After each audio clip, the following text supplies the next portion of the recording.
নমস্কার বন্ধুরা, আশা করি আপনারা সবাই ভালো আছেন। আজকে বানাবো মূলো শাক ভাজা। তার জন্য দেখুন মূলো শাক লাগছে, একটা মূলো লাগছে। এই দেখুন মূলোটা ভালো করে ছুলে নেব, পরিষ্কার করে নেব মূলোটা। এই দেখুন মোটামুটি ছুলা হয়ে গেছে। এবারে শাকটাকে ছোট ছোট করে কেটে নেব। যত ছোট ছোট কাটবেন ভাজাটা ততটাই ভালো হয়।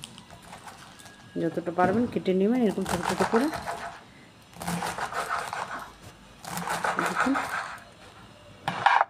দেখুন কেটে নিয়েছি। এবার এইখানে এটা থালাতে রাখবো।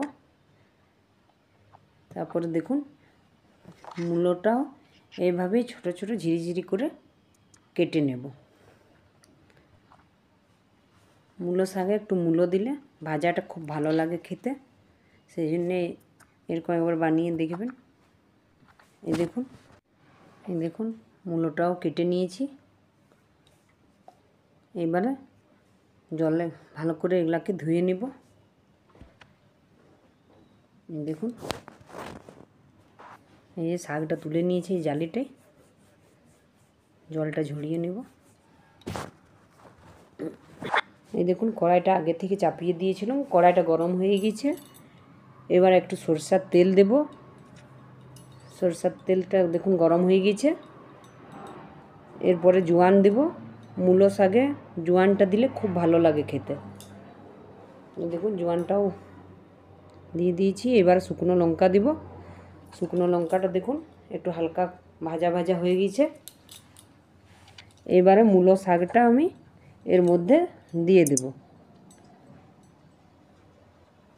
দেখুন হালকা হালকা জল আছে শাকটাতে। শাকটা দেওয়ার পরে আঁচটা মিডিয়াম করে দেব। তারপরে একটু নুন দেব। নুন দেখুন নুন দিয়ে দিয়েছি। এবারে একটু হলুদ দেব। হলুদ খুব বেশি দেবেন না, একটু দিলেই হবে হলুদ। হালকা নেড়ে নেব। নাড়ার পরে আঁচটা আর একটু কমিয়ে দিয়ে ঢাকা দিয়ে দেব। এই দেখুন কিছুক্ষণ পরে ঢাকাটা খুললাম। দেখুন কতটা জল বেরিয়েছে শাকটাতে। শাকটা মোটামুটি সিদ্ধ হয়ে গিয়েছে। এবারে হালকা আবার নেড়ে নেব।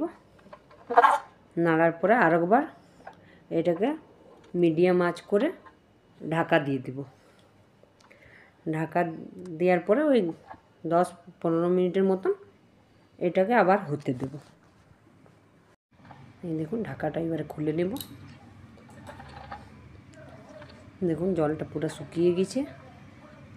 এবারে ভালো করে এটাকে নেড়ে নেব। খুব ভালো একটা গন্ধ বেরোচ্ছে জোয়ানটা দিয়াতে। এটার টেস্টটা আরও ভালো হয়ে যায়। আপনারা তো মূলো শাক সবাই বাড়িতে বানান, কিন্তু মূলোটা দিয়াতে আর জোয়ানটা দিয়াতে এটা খুব সুন্দর খেতে হয়। এই যে ভাজাটা হয়ে গেছে, গ্যাসটা বন্ধ করে দিয়েছি। এবারে এটা থেকে ঢেনে নেব।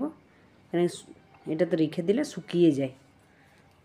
একটু রস রস থাকলে ভাত দিয়ে খেতে খুব ভালো লাগে এটা। যদি রান্নাটা আমার ভালো লাগে তো একটা লাইক করবেন, সাবস্ক্রাইব করবেন।